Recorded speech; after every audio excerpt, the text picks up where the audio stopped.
What's going on, everybody, and welcome in to another edition of Be Schaeffer Daily. I'm Brenden Schaeffer here with you on, what day is it? Friday, June 17th. So smooth, as always. Welcome into the show as we're here to break down, unfortunately, a Cardinals loss. Game one of their series at Fenway Park in Boston on Friday, 6-5 to the Red Sox. The Cardinals mounted a bit of a comeback in the ninth inning. It was not enough to overcome the deficit there, as the Cardinals could only score 4 runs in the ninth inning. They trailed 6-1 at their worst in this game, and they come up with a 4-run ninth, but you know what? They needed number 5. Game ends with Paul Goldschmidt standing at home plate, contemplating a 96-mile-per-hour fastball from Tanner Houck, the former Mizzou guy. Pains me to say it. Didn't need him to get that strikeout of Paul Goldschmidt in that moment, did we? But I thought that final at-bat by Goldschmidt was very compelling. A lot to dive in with that. We'll talk about that. We'll talk about Adam Wainwright. Pretty good outing by him, but sort of unravels a little bit there in the 7th inning. Lets a base runner on, and that's when Oli Marmol decides to go to his bullpen. And we'll talk about the decision that Oli Marmol made in that moment, going with TJ McFarland instead of maybe somebody else. A lot of people on Cardinals Twitter were saying anybody else. I don't care who it is, as long as it's not that guy in the year 2022, where he just has not been successful in those moments with inherited runners. And we'll talk about what we thought about that decision. Oftentimes, that ends up being a major topic of conversation when Cardinals bullpen has a misstep late in a game, and then you see the Cardinals come back, and it's like, oh, the offense mounted a rally, mounted a charge. But then you look back into that 7th inning and say, had they done something different there, would we be talking about a different result to this game? Because you end up giving up 3 runs in the 7th. If you hadn't done that, maybe things turn out differently after the type of rally that the team was capable of providing in the ninth. So all of that we'll get into in today's episode. Appreciate you guys for joining me for this one. Make sure to subscribe to Be Schaeffer Daily if you haven't done so before. I'd love to have you on board. Be Schaeffer Daily can be found on Spotify, but if you have an iPhone, a lot of people do, Apple Podcasts is a great place to find us. And there's always Google Podcasts, lots of other options as well. You can go to anchor.fm/BSchaeffer12 in your web browser and click on the More Platforms button, and you'll find all the places that carry Be Schaeffer Daily. And if you subscribe to Brenden Schaeffer on YouTube, I tend to post some videos there as well with the audio from the podcast. So that's something I'm looking to kick up a little bit more in the summer of 2022. Have kind of just been doing it as a trial run so far. But jump on over, search my name on YouTube, and you can subscribe to my channel there if you'd like to do so. But lots of Cardinals content coming the rest of the way this season. So if you like Cardinals content, Be Schaeffer Daily is the place to be. Let's dive into this game as Cardinals start off the road trip in a little bit of an unfortunate way, as Michael Wacha, former Cardinal, got the best of Adam Wainwright in this one. Wacha looked pretty good. Cardinals didn't get a whole heck of a lot done against him, and the Red Sox removed Wacha in the 6th inning. He pitched into the 6th, 5 1/3, just gives up the 1 run. It was an Arenado homer over the Green Monster, which is Cardinals lose this game, sure, but take away something positive. It's Nolan Arenado getting that homer. That guy's got to get going. I think for the long run of this team to be able to get to where they want to go, he's got to be able to be a big part of that, and probably a bigger part of this offense than I would say he's been so far this season. After tonight's game, which was a good one for him, 2 for 3, had the homer, also reached base via walk, so on base 3 times. You like to see that. Still, the numbers don't really jump off the page at you. 840 OPS, a 276 batting average for Nolan Arenado. Again, you don't really worry too much about the batting average in modern baseball, but you look at, okay, what's the on base and what's the slugging, and that's what makes up the OPS. So that's why that's a number. You'll hear me talk about OPS quite a bit when I do these podcasts, because it's a quick way as we're talking about a lot of different players and trying to get to dissect as much as we can. Sometimes I might just throw out the OPS and just give you an idea. If it's over 800, you're doing pretty good. But Nolan Arenado has higher standards than that, right? And again, the OPS went up today. It was 818. Now it's 840 after a pretty good day at the office. But you look at his numbers last year in St. Louis, 807. And then we'll kind of throw out the 2020 season. That was his final year in Colorado. It's the only year since 2015 in which he was not an all-star. That was a 738 OPS season for Nolan.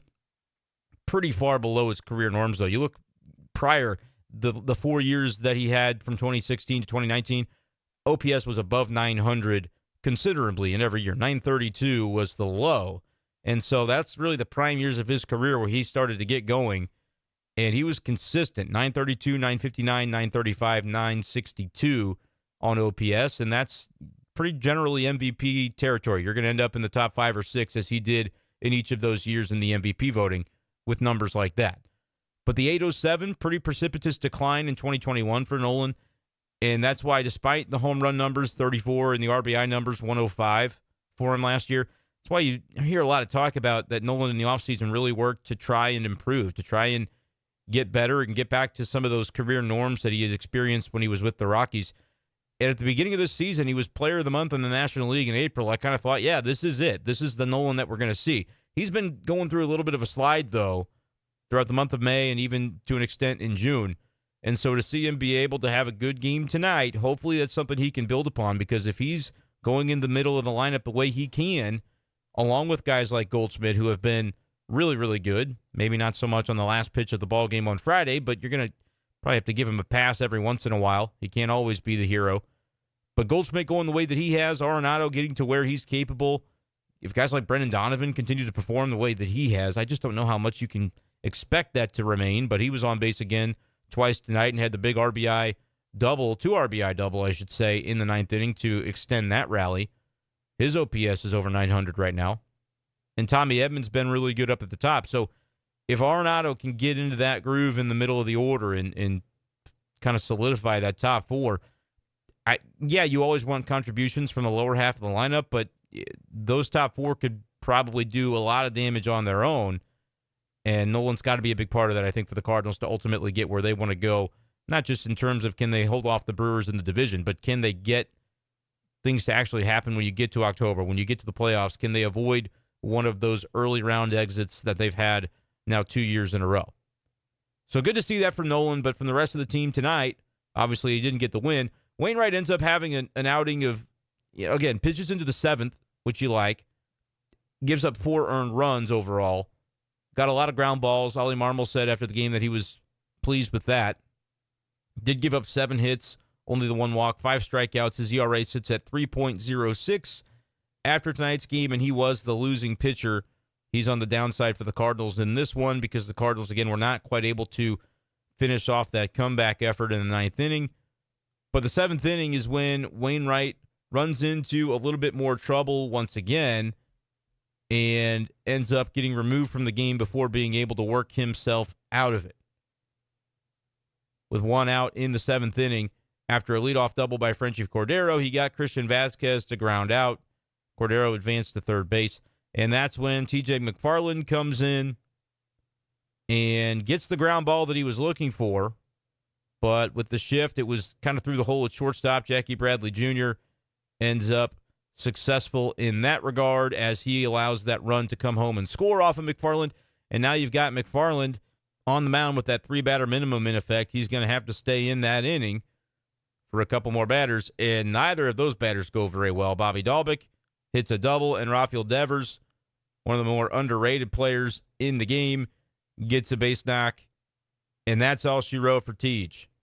So he gives up a base hit to Jackie Bradley on a grounder. That's the thing that you're trying to do if you're TJ McFarland, as Marmol said after the game. Not a great pitch to Dahlbeck on a 1-0 count.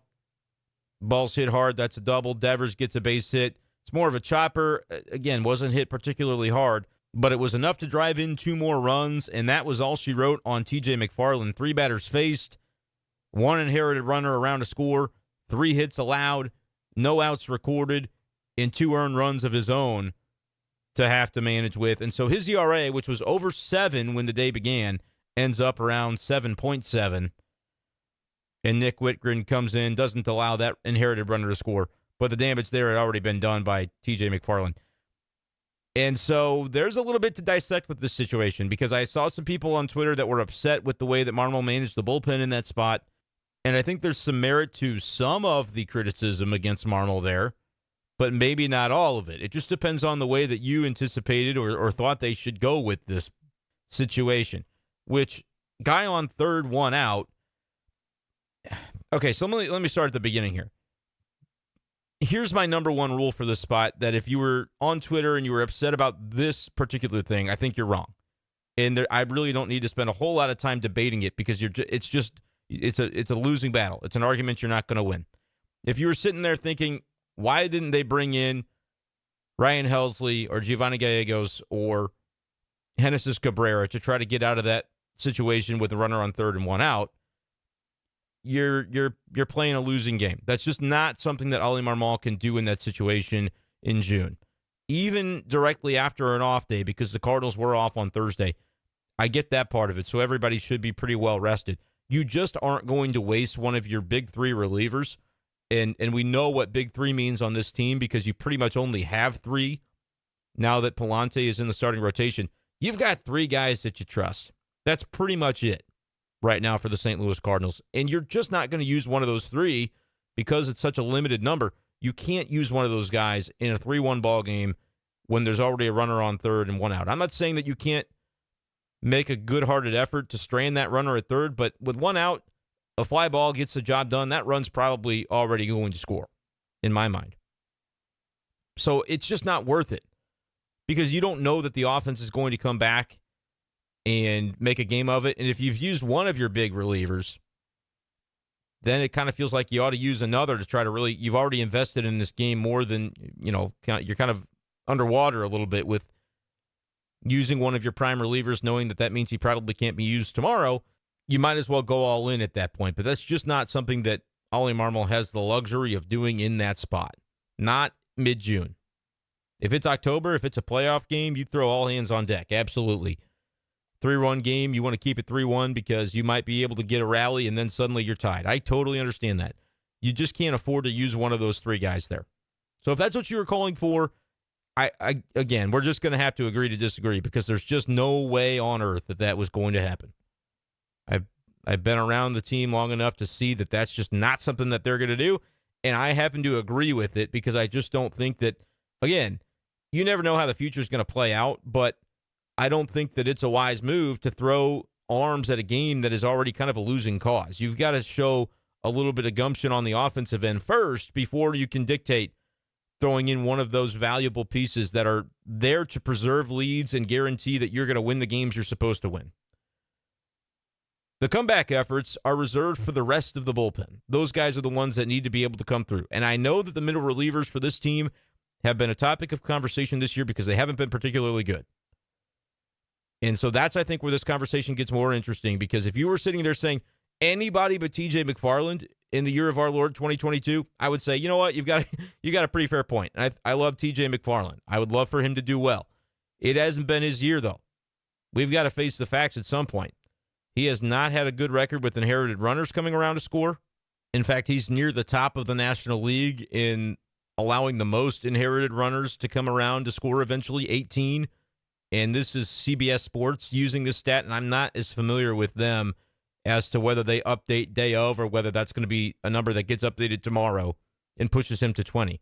Nick Whitgren, by the way, tied for the lead in the league with 20, but he actually did his job today, came in for McFarland and did not allow McFarland's inherited runner to score. But by that point, it's 6-1. And so you throw in Nick Whitgren because you got to have somebody pitch. And you feel like, again, the game wasn't over at that point because, as the Cardinals showed, you can always mount a rally and try and come back.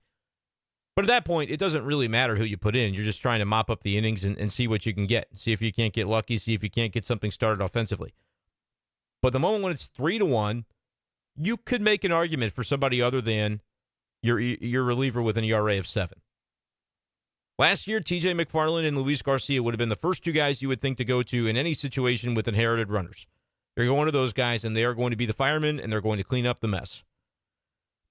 It's 2022, though, and you got to look at what TJ McFarland's numbers have been this year doing that. They haven't been good. And so you might say, well, who else would you go to? I mean, the entire bullpen outside of the big three, it's been a struggle, and you'd be right. But I think it's gotten to the point in this season for the Cardinals where, they're having a successful season. They're doing all right. They're above 500. Not quite 10 games anymore, but they're still in first place for now. But I think it gets to the point where Don't continue to do the things that are just clearly not working. And I know that TJ McFarland has had a couple of good outings in a row before the mishap today, but look at the numbers on the season. His ERA was over 7 still coming into this game. To me, and this is where I differ with the manager a little bit, in the postgame, he explained himself very well as to why he made the decisions that he made. And he said, if you go into that situation, Wainwright was at 96 pitches. If you leave Wainwright in for that batter, the one that began McFarland's outing, Jackie Bradley, I believe, was the batter there. If you leave in Waino, you're leaving him in for the long haul because you don't want to then bring in McFarland at that point because you're going to have the 3-batter minimum, and he's going to end up, if you get that far, having to face for the third batter, JD Martinez against TJ McFarland. JD Martinez is absolutely a matchup that you don't want for TJ McFarland, which is what Oli Marmol said. He said that's not what we wanted to do. So if we're going to do it, we got to do it now. And that makes perfect sense. And he says, what is TJ McFarland brought into that situation to do is to get a ground ball.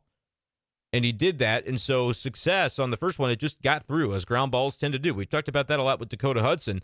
Ground balls are going to get through sometimes on Hudson, and that's why he's going to have good days and bad days. And when the ground balls continue to sneak through and it's just kind of an unlucky day, they hit him where they ain't, that ain't going to be Dakota Hudson's day. That's just kind of the way it is. Doesn't mean he's not a good pitcher. But in that spot, TJ McFarland, according to the manager, was brought in. He says, what was he brought in to do? Not to get a strikeout, but to get a ground ball. My thing with that is, and again, did he do his job in that aspect? Yeah, sure. Then the next one to Dalbec, who got the double, scorched one, didn't do his job there. That not a good pitch, and so you don't like that. But then the 2 RBI hit by Devers, which was more of a chopper into left. Yeah, that's a ground ball that most of the time you'll take, just a bad result. But you can still say, well, the Dalbec pitch was a bad one, and he made him pay for it. And that contributed to the inning going even further south than it did, which, again, Dalbec was a pinch hitter in that spot. And so you anticipate that they're going to be able to do that. They're going to go to a pinch hitter if they feel like they've got a matchup advantage. And against TJ McFarland, you're going to have a matchup advantage if you can find a way to get a right-handed batter in against him and you can sneak that in. That's going to be something the opposing manager should probably do all day long. And that's what happened there as they go to their bench in a situation where it's advantageous to do so, and they get a righty versus lefty matchup, which is kind of what you knew you had to avoid when it came to JD Martinez. He was 4 down the line, and so that was the explanation by Marmol to say, I couldn't wait any longer. If you were arguing for Wainwright to stay in the game, which I don't know, 96 pitches, wasn't overly successful. Had already given up 3 runs. At that point, you've got a runner on third base. You could let Wainwright have the rest of that inning. And, I mean, if he gets up to 115 pitches and finishes that 7th inning doing so, it's possible that they don't end up having 6 runs at the end of it, Boston, because, I don't know, Wainwright maybe doesn't give up multiple more. Yeah, it would have taken 3 more hits, right? At that point, that's what the Red Sox got. If you're counting all of McFarland's at-bats, if they'd given those to Wainwright, maybe it's a little bit of a different story. I don't know. But at that point, I'm not totally off with the decision to take Wainwright out of the game. That's fine. Go to your bullpen. But the way it was proposed by the manager was we had to do it there because we didn't want McFarland coming in any later than that. Okay, that's fine. But my thing is, why did you want McFarland coming in there regardless? Why did it have to be McFarland and not somebody else from your bullpen? I'm not saying Gallegos, Helsley, or Cabby. I'm not saying those guys. I guess Cabby is the one guy you could make an argument for if you were going to go big 3 because they thought they had an advantage based on the matchups. Clearly, they wanted the lefty in there because he was dead set. Oliver Marmol was dead set on McFarland, the way it sounds. Now, nobody said, hey, why did you go McFarland and not somebody different? But the way he described it was in the prism of it's going to be McFarland, and so here's why we did what we did. My thing is, it doesn't have to be TJ McFarland in that spot, does it? His ERA was 7 coming in. I know he was more of the fireman type last year, but Zach Thompson's out there, right? If you want it to be a lefty, I think Zach Thompson needs to get more looks for that role. That's who I would have brought in for that situation if you're dead set on it's got to be a lefty.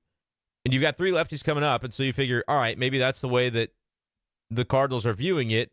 makes sense that they wanted to get their lefty in there. They can't view TJ McFarland anymore as that first lefty out of the bullpen to get the tough lefties out. I don't think anymore, because Rafael Devers was the third batter. They knew that was going to be the case.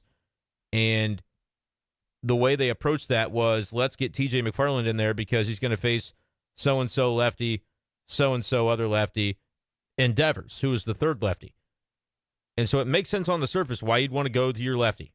If it's got to be a lefty there, though, it does not have to be TJ McFarland. And that's where I disagree with it. I think Zach Thompson already should have elevated into that opportunity. I know he's unproven, but what we've seen McFarland prove is that he's not very good this year in those spots. And so I don't know why he's the choice anymore. I think enough time has elapsed. We've seen enough examples of it. Like I said, I know he's had decent outings recently. He had one game where he threw multiple innings, and that was great, but it was kind of a blowout at that point, if I recall. And so for me, McFarland he's lost his job. He's lost his job to me as the guy who's automatically coming in when you know it's going to be a lefty. And then, the opposing manager has the ability to bring in Dahlbeck anyway, and so he does, and that's a righty now, and so you've lost that advantage. And Rafael Devers is just a good hitter anyway, and so I don't care about the lefty-lefty in that situation. I'm probably going to take my shot with Devers. I feel good about that if I'm Boston. And so I think that's what it boils down to for me. If you wanted it to be the lefty, that's fine. I'm going Zach Thompson there. I would have done it today, and I would do it moving forward. If it wasn't already the case, I think that should be, I'm not saying DFA. Everybody's saying DFA TJ McFarland. That's fine if that's the way you want to go. Wouldn't you think first, though, you would at least demote him within the hierarchy of the bullpen and see if he can't work his way back? Because we know last year he was excellent. And I'm not saying, again, I always talk about how relievers are fickle. And so it's possible that TJ McFarland comes back around the other way and is actually really effective for you the second half of the season. I'm not going to discount that possibility. But before I go throwing around the letters DFA, I'd like to throw around the notion of just demoting him to a lesser role within the bullpen for now and see if he can't work his way through some of that stuff. They have done that at certain times. He's been the guy for mop-up duty. That's happened before, and he's got a chance to throw some pitches and see what he can work on. That's great. But why does he then have to be thrust right back into the role of, and again, I'm not saying that this was the most high leverage spot. I like that they didn't use any of the big three. I prefer that they didn't go to Genesis Cabrera as the lefty in that spot because you don't want to waste him in a game that you're probably not going to win anyway. I know in retrospect, it's easy to say, well, you scored 4 in the ninth. See, if you'd have done this, then you'd have won the game. Yeah, maybe. But that's butterfly effect. You don't really know what's going to happen. You don't know that you're going to have that rally. And it's not the playoffs right now, so I just don't think it's a wise choice to waste him there. And you say, well, it wouldn't be a waste. You would have won. I get it. We could go around in circles that way. I respect your opinion if that's how you're feeling about it. My thing would be, I'm staying away from the leverage guys in a 3-1 game that you're losing with a runner already on third, less than 2 outs. That's just the way I'm going to approach it. So go with Zach Thompson if it's got to be a lefty. To me, doesn't really matter if it's a lefty because I know that the opposing manager is going to have an advantage if he wants it. Maybe you're that fearful of a righty facing Devers. That's a big difference. I can understand that. But my thing is, unless I'm missing something, I'm looking at the roster. Zach Thompson's still on this team, and he would have been my choice. I know it's a spot that he hasn't really been in, but that would have been my preference. I think McFarland's got to be bumped into a lower tier.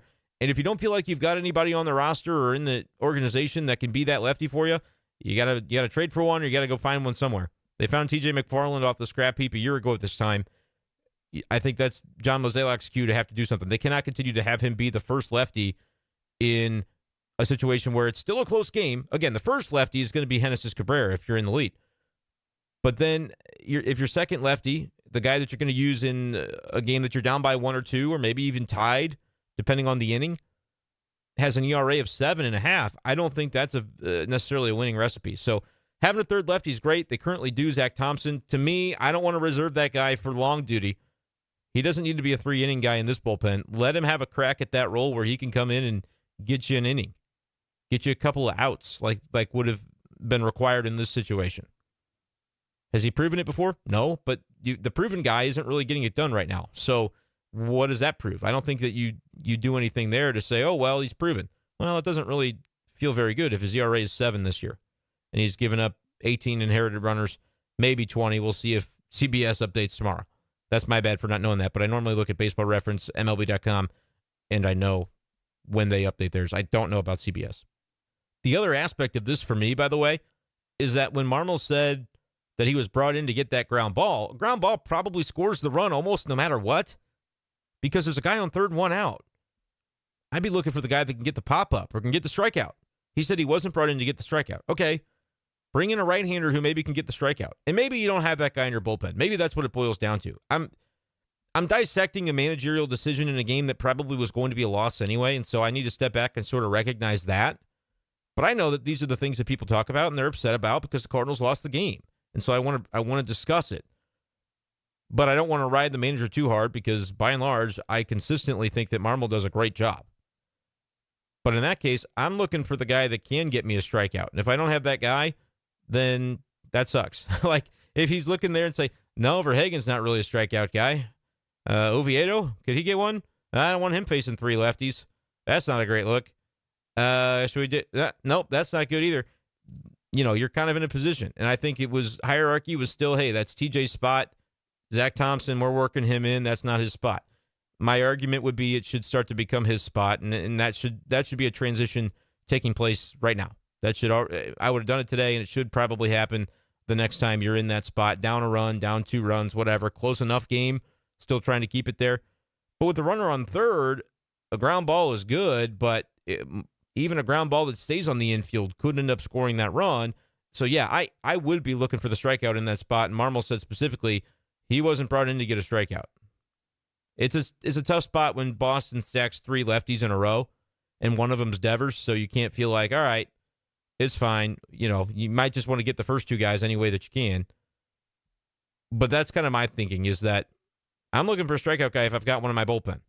And I've just read off some of the names that aren't Gio, Helsley, and Cabby. And there may not be a strikeout guy in that bunch. So that kind of explains a little bit further what Oli Marmol's looking at. You just don't feel really, really confident in any of the guys that you've got outside of the main ones.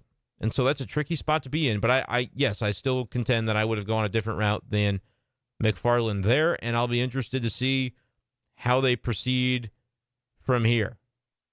And so if you like breaking down ad nauseum every little managerial move and decision, I guess today's podcast has been the podcast for you. And I know maybe it was a little bit overkill for some people, but I think this is something that it gets very easy when you go to Twitter or you go to social media and you complain or you vent some frustration and say, the manager sucks, he should have done this, should have done that.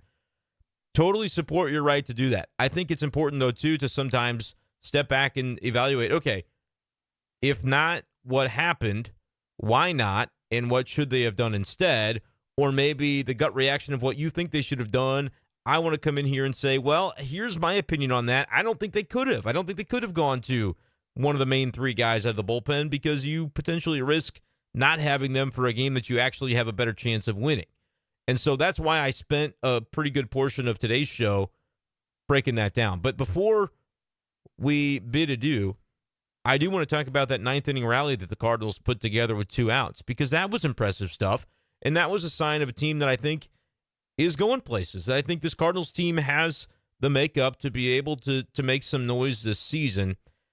And I know people might turn around and with that little complaining voice that sometimes you like to use, which again, like I said, I defend your right to have it. You say, well, with those 4 runs, you know the Cardinals are capable of doing that. Why don't you more aggressively manage the bullpen in that 7th inning? Totally get it. But I just don't think you can go overboard with that. You don't want to go too far in the other direction and leave yourself thin, not just for the rest of this series, but the rest of this week and down the line by overusing guys in games that statistically you don't have a great chance to win. But let's talk about the Cardinals trying to defy the statistical odds as they so often seem to be able to do. 2 outs, and they got nothing going. Dylan Carlson starts it off with a double. Harrison Bader, triple. If you're watching the television broadcast, that's when Brad Thompson made what I thought was the most hilarious joke of the night. And he said, I don't know about Salt Bay, but Harrison Bader peppered that one the opposite way. He and Danny Mac were having a good time about that one. But a couple of nice hits, well-struck ball, and then Kisner gets hit by the pitch. You don't really want to see that with, well, first of all, the fact that Ivan Herrera wasn't even there until like the end of the game. I don't know how that happened, by the way. Katie Wu had the report about Yadi going on the injured list on the off day. She had that on Thursday night. And so the wheels were obviously in motion that was going to happen. How does Ivan Herrera not get to Boston in time for the game? I don't know how you messed that up unless there was, you had some serious travel issues, flights canceled that were beyond the control of the Cardinals. They don't get him on a private jet. I mean, he's probably flying commercial to catch up with the team. And sometimes things happen, I guess. If you don't have a direct route between two cities and then you end up having some issues there, I guess it's possible. It just seems beyond bizarre that an entire off day they weren't able to anticipate a little bit that was going to happen. They probably knew Wednesday that Yadi was going on the IL, I would think. Maybe not, but it had to have happened at some point Thursday. Anyway, I don't know how that was the case, but it was. So maybe a little concern there with Kiz getting hit with the pitch, but hopefully he ends up being okay. Obviously, he stayed in the game to run for himself and ended up scoring. Tommy Edman with the double. Tommy Two Bags makes an appearance. 6-3 Boston at that point. And then Brendan Donovan, really the reason we're bringing this up is BFD. Brendan Donovan makes a great play to get the hit and score the 2 runs. But then knowing that there's 2 outs in this inning, and sometimes you never want to make the last out. I mean, always you never want to make the last out of an inning on the bases. You definitely don't want to do it when it's the last out of the game. But Brendan Donovan says, I got to get in scoring position because if I do it, Goldie gets a base hit and we've tied this sucker up. So he's legging it out for a double, and he just makes the most incredible slides. I don't know how he continues to do it, but he's just a ball player. And they reviewed the slide at second base, and I saw it right away. I was pretty confident that they were not going to overturn this, and the fact that they confirmed it on the field means they had the camera angle they needed in replay to be able to see what I saw, which was that pretty damn sure that Brendan Donovan kept his finger on the base as he's sliding past it until he kind of contorts his body down until his thigh touches the bag, and that's the point at which he lets his finger off the bag. Go back and watch that slide if you have access or can find it somewhere. Bally may have tweeted it out. Just a ridiculous slide by Brendan Donovan. So that's just goes to show he continues to do things that make this team better. He's a really good player, and he's not going anywhere.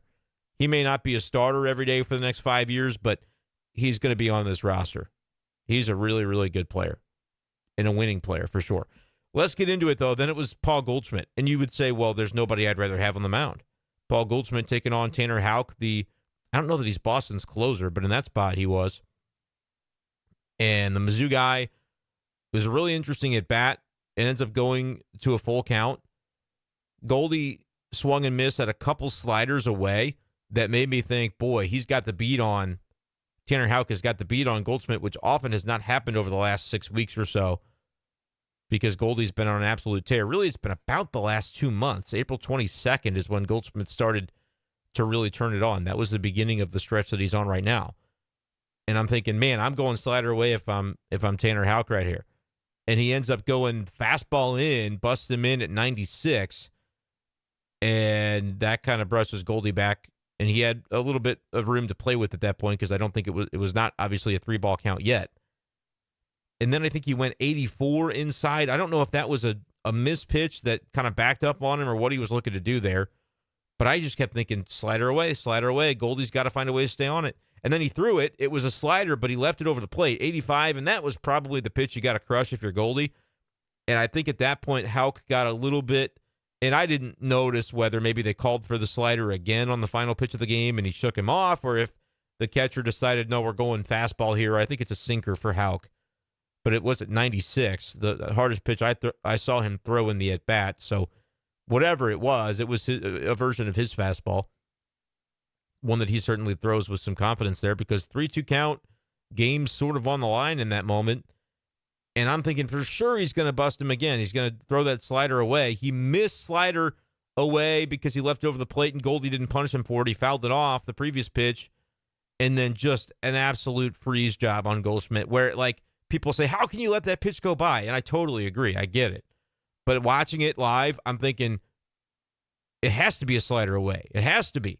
And so that, to me, that has to be what Goldie was thinking as well, which explains why he just stood there looking at 96 right down the gut. It was a good pitch. It was a gutsy pitch to throw in that moment because if Goldie's on it, I think he can crush it. It was a pretty good location. Houck kept the bottom of the zone pretty well. But again, if you're thinking, all right, I'm looking for a pitch to drive over the middle of the heart of the plate, that was going to be it. But at 96, that's just a tough pitch. It's a really good pitch. And gutsy to throw it in that spot because I thought, man, you don't want to put Goldie on. Arenado's already homered today. Although at the beginning of the at-bat, I thought, I get Arenado's homered. I don't want to face Goldie right now. I would maybe consider putting him on. But now that you've got 2 strikes, you're 1 away from doing it.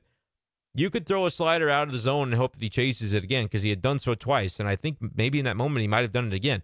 But it was pretty gutsy and ended up working out really well for Boston to throw that sinker, that fastball, 96, right over the middle of the plate.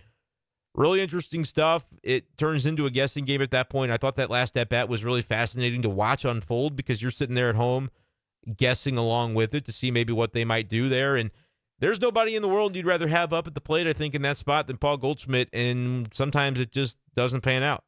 That is the way it shakes out for the Cardinals in this one. They lose 6-5 to the Boston Red Sox in Game 1. Disappointing considering that you had Wainwright on the mound to begin with, and that's a guy that you want to be able to win his starts when you can. Disappointing that Yadi couldn't catch it, right? That's not something you see very often. I guess we should mention Yadi on the injured list. Like I talked about it in reference to her having Herrera and Kisner, but I didn't really do anything on the podcast about Yadi. Yeah, he's on the injured list right now. No, it's not because he just got hurt. It's because his knees have been hurt all season. They're sore. He's 39 years old. He's got a lot of mileage on that body, and it's catching up to him, inevitably. I think you've started to see that with Kisner taking more of the load as the season has gone, and I think this really explains, as you can go back on the B-Shape Daily feed, talked a little bit about it with my co-host on the Big Show, Andy Humphrey, about why did Oli Marmol go after Andrew Kisner the way he did the other day in the press conference, saying that we need to have better at-bats from Kiz. When he was asked about the catcher position in general, he said, need to see more from Andrew Kisner. And it's like, well, Yadi's there too. I guess you're not going to call out the veteran. Well, this really adds context to that, doesn't it? They know what Yadi's been going through. He had cortisone shots last weekend, according to Katie Wu, and had to take a couple of days off, and then he gets back into the lineup. You know, like those were the things that were going on behind the scenes. They're not looking to call out Yadi. They're just looking for Yadi to get through the season, man, at this point. And Yadi, I did see what Katie wrote about in her article, breaking the news on the IL stint. I saw this Wednesday night that Yadi was sitting at his locker, full uniform, just kind of staring into it, back to the rest of the room. And normally he's out of there. He's a guy that he gets going, and I think he was kind of, you know, I don't know if that's dejected or if that's just a realization that, man, I'm in a tough way right now with the knees, and I don't know if I can keep playing through this right now. They just tried the cortisone, and he'd played a couple of games this week after getting the rest that he needed after the shots, and clearly it's not resolving the issue. So hopefully for him, some rest, some recuperation will, I'm not going to say resolve the issue, but hopefully it can at least keep the knee soreness at bay a little bit, allowing him to finish this season.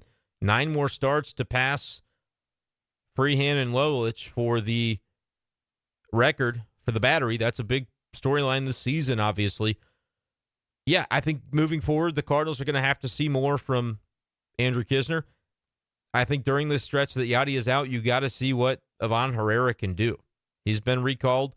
I'm giving him starts. I'm giving him at least 1 start a series because I want to see what he can do offensively. Because you've got a question of not only this year, can you get some production offensively from that catcher spot? Yadi hasn't been doing a whole lot. Kisner has not either. Was hitting 198 coming into tonight. Just hasn't been able to get it done very much offensively and ended up going 0 for 3 with a hit by pitch, but 0 for 3, so a 192 batting average now for Kiz. Just hasn't been able to get it done. So can Herrera, his OPS in the AAA level at Memphis is 824 this year.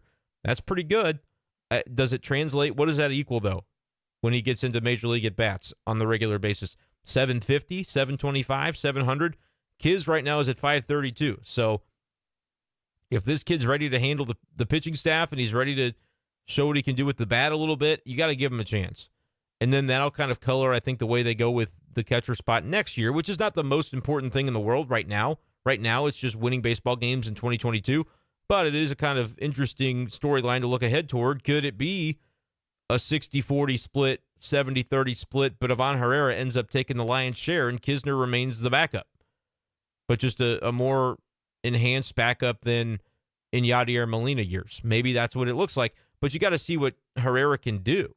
it doesn't really do you a lot of good right now to just kind of keep him around, but have him be the backup to Kisner and never play.